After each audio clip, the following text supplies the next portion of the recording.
All right, I want to welcome everybody to another episode of Coffee and Cigar Talk, where we keep it real, we keep it funky, and we come up with real results for real problems, or we try to get close to it. So, to dig into our first topic, um, this is normally a very interesting topic because normally you get both sides, right? Because you get mixed opinions on it. But if you marry and date outside the race, can you be considered pro-black?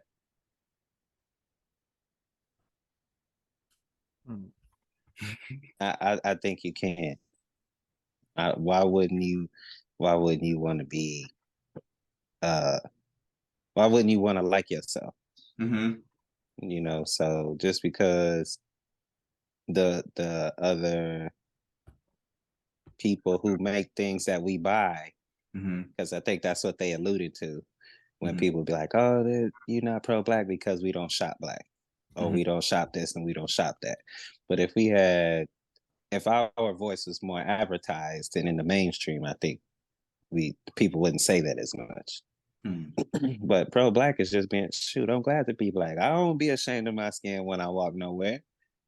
That's facts. I mean, but it's not. But also again, we not taught to be like, hey, your skin is beautiful. Ain't no, you got to grow up telling your own self that. Mm-hmm. You got to grow up and be like, it's okay to be black. But but the world has did such an excellent job at telling other races that black people are bad and black people are this. Mm-hmm. Like it's hard to overcome that by yourself. Like if you every like everybody hate black people for whatever reason that is. That's crazy. The Mm-hmm. black man is the most Hmm. desired and the most hated at the same time. That's facts. Correct. I agree. I definitely agree with that one. That's facts. Yeah. Uh, I add my 2 cents to it, man. So for me, my wife is mixed, Mm-hmm. and she can pass for biracial. We always make a joke. If she gets lost in the crowd, we have trouble finding her. So, so, so the thing is, my son's probably gonna date somebody who looks biracial, and Mm-hmm. his son's gonna date somebody who looks biracial. Mm-hmm. And it all happened because my mom's mixed. So, to say that, you can't date with inside your race and still not love yourself or your community, I think it's asinine and look at only at the thing half full. But when you look at what is a biracial person, that means that their mom or their dad is white and then their father is black. So either one of the two. So you're at the same time it's gonna give to another different race. But I think like with Charles Barkley, like he ended up dating a white woman and he's black, and a lot of people don't necessarily agree with his political views, but he gives back to like HBCUs, and he makes sure that like predominantly historically black colleges are taken care of. And he went to Auburn. He didn't have to do that. So the thing is, like, you can always give back.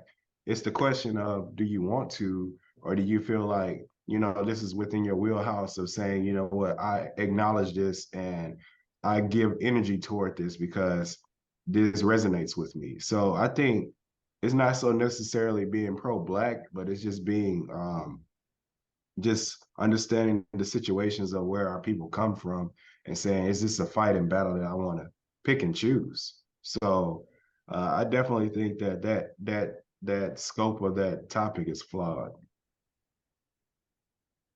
Well, just a little sidecar with basically Jonathan and Rick was saying basically you can't control who you love and who loves you back.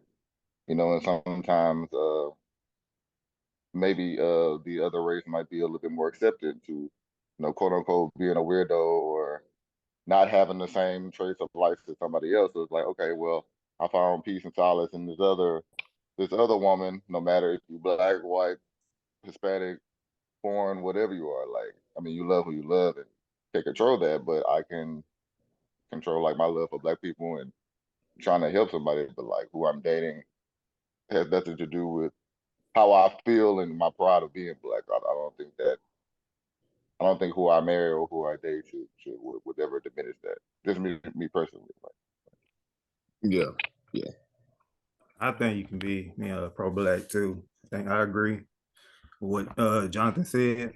But I think it all depends on your partner's values too, because you have to, you have to care about their culture too. So it's a little, mhm. I guess I'll say a little harder to just be straight pro-black, all black because you're dating outside your race. So you got to care about their culture too. So when it comes to like, I still think you can be pro-black. I do like think like I don't know. I just think it's a little different. I guess.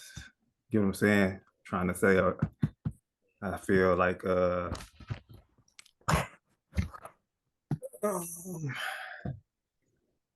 I don't know. I just feel basically you can still, I guess, be pro-black. I guess I agree. I do agree with what you guys are saying in a way. Yeah. I think the very term pro-black is the issue in Black communities.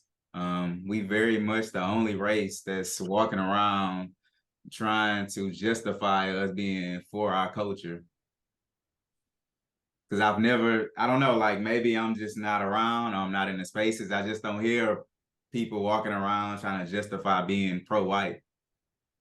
Their lifestyle is just a representation of what they believe. For me, I'm married to a woman that's of Latin descent. So that's a whole nother dynamic for a child, right? Like she Correct. brings something to my attention or whatever, just like the smallest things between because of how she was raised. What they do is when the father and the mother have kids, they give the father and the mother both names. They give the father's name first and they put the mother's name behind it. I think that's one of the things I can respect about it because that acknowledges both cultures in a sense or whatever. Like it's not just we're gonna push one on them. We're gonna introduce them to both sides of it because it's not about. I don't think it's about being pro something or whatever. Like I'm pro like people of good character.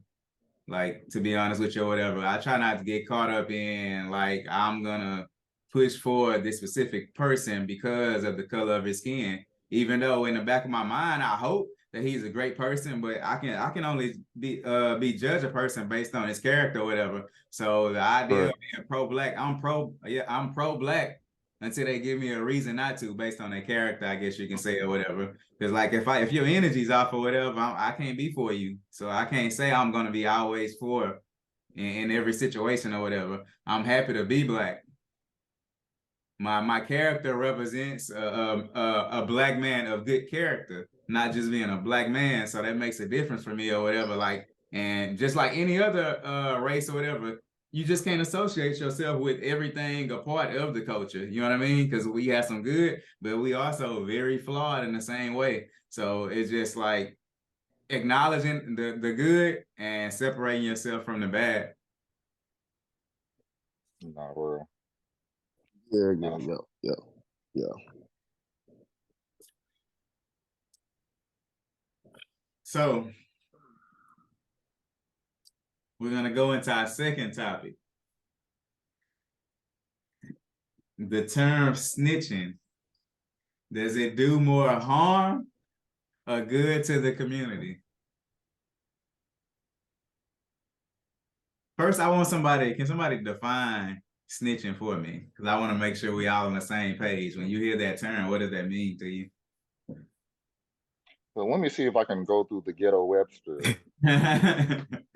Basically, we have both allegedly been a part of a situation or a crime, and one person is taking it in, Mhm. and the other person says, "Hey, it wasn't me, but I think I know who did." You know what I'm saying? Versus you just don't say you got caught up, and you just sit down and do the time period, the consequence. But hey, it wasn't me. It was so and so, so and so.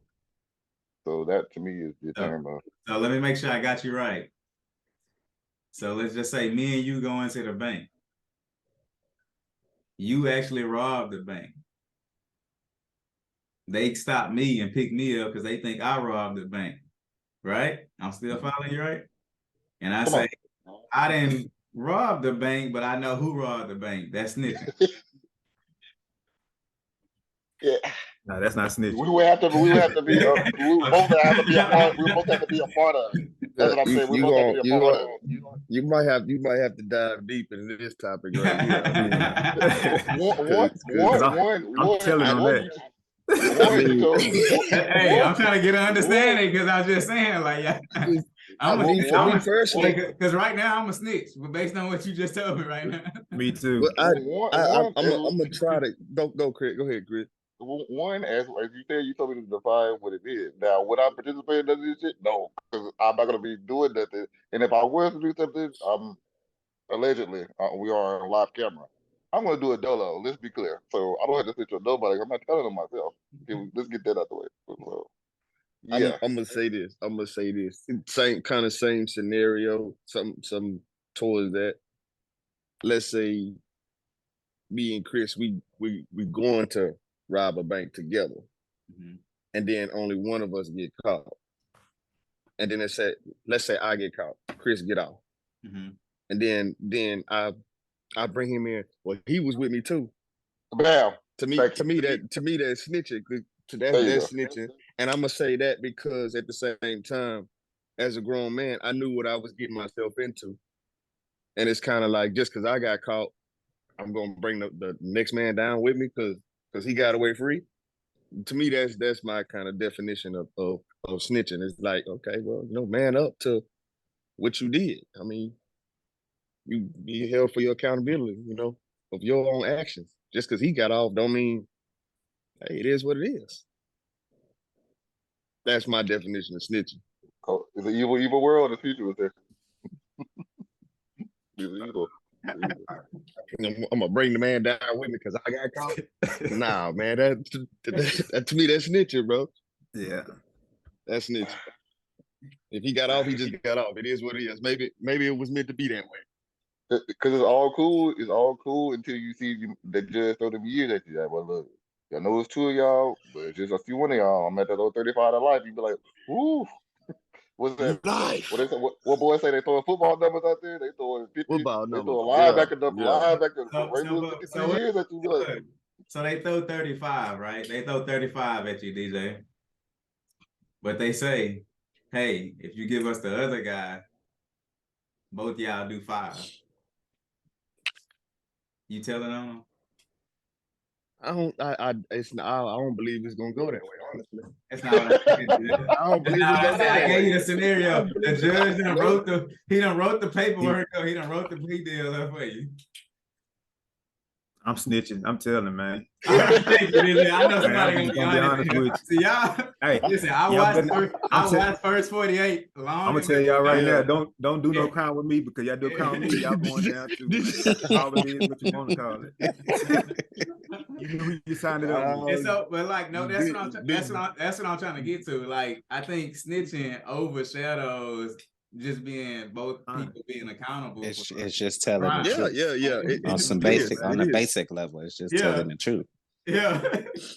Hey, me and DJ, we planned it up and everything. We went in there. Yeah, that's what I'm saying. Like, he's saying Acres home, the third house to the left. See. So I don't understand the benefit because, like, you telling me, like, because we fast forward and DJ did what he did and DJ don't tell or whatever.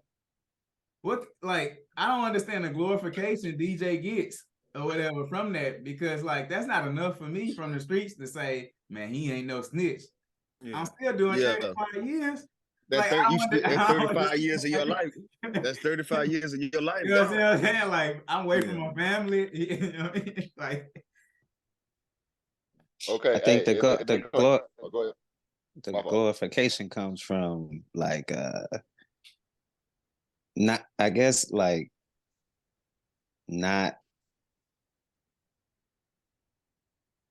being a crab in the bucket, not bringing somebody down with you. That's the glorification. I mean, yeah, I did it, but you didn't get caught. So just because I got caught, let me let you live your life. You know what I'm saying? Like, Mhm. why should I be the ruler of taking this person's life away when they didn't get caught? Whatever I was doing that allowed me to get caught is my fault. So why My should point I be the exactly. why should I be the ruler of letting, you know what I'm saying? Why should I take their freedom away? I'm not That's that and that's powerful. how I You see know what it. I'm saying? That's why it's glorified, because you blessed me enough to let me live my life, even, you know what I'm saying? So that's why it's glorified. You know, it's actually a blessing. Now they don't look at it like that, Mm-hmm.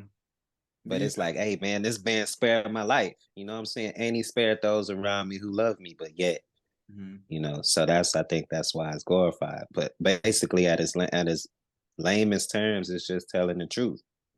If they ask you what happened and you told the whole story correctly, that's just telling the truth. So you're not really you just telling the truth. In the case of Nino Brown, when he said Kareem Akbar, he's the real MVP. So This shit bigger than You Nino want the Brown. real leader, I'm taking a whole lot of people with me. so What's that situation? what about the scenario, Avery? What Uh-huh. about that? Okay, that movie. It's kind of we can kind of relate that to this topic a little bit. That movie Flight with Denzel Washington. Okay, hey, I haven't seen that in When a I while. when the plane crashed, Uh-huh. and then you know, I guess when they was going to trial and everything, That's when he turned the plane like and upside down and stuff like that to save it. Yeah. right, Yeah. and Okay. he could have like told on the lady who died. Mm-hmm. She risked her life to save some of the passengers, and she Mm-hmm. died. Mm-hmm. He could have blamed, like, you know, the alcohol bottles and all the dirty stuff. He could have just blamed it on her and got away scot free. Mm-hmm. But he chose to stand up and man up and be held for his own actions, accountability, Mm-hmm. because he knew that was his. Mm-hmm. He knew he was drinking on that plane and all kind of other stuff the night before. Mm-hmm. And he manned up and he took his lick like he was supposed to, instead of tarnishing that woman's name, because she did a good deed. She sacrificed herself to save passengers. So he took his. Most people were like, oh no, I would have, oh no, she was gonna have to take that. I mean, at that point, what would you do?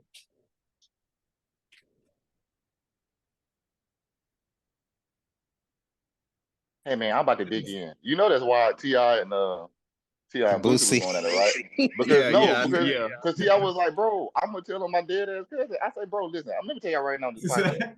If I'm deader than a doorknob, and you about to go down with something, say Chris Austin dead ass did it, and take your ass home. I don't care. I'm telling you from the grave. Tell on me.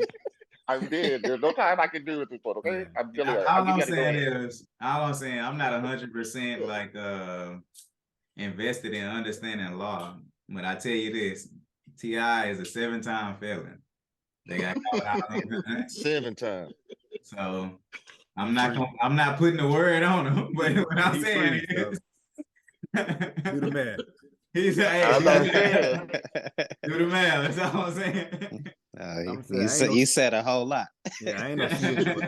I ain't saying I'm a snitch, but I'm telling the truth when it comes down to it. Yeah, I'm just saying, like call it what you want. You raising your kid, right? And your son or daughter, right, is with DJ's son or daughter is with my son or daughter. My son decides to steal a piece of candy out the store. My son, both of them run out. DJ's son get caught. You know what I expect DJ's son to do? Tell on my goddamn son. Well, Go on, let him have it, huh? Go on, let him have it. Come pick him up. Come pick him up. Yeah, How much you say he owe you? Make him pay you double. Go ahead. Right. Book him, Danny. Book him. put him under the jail for some double gun. Hey, right. Hey, you gotta learn it's consequences to all your actions. Okay?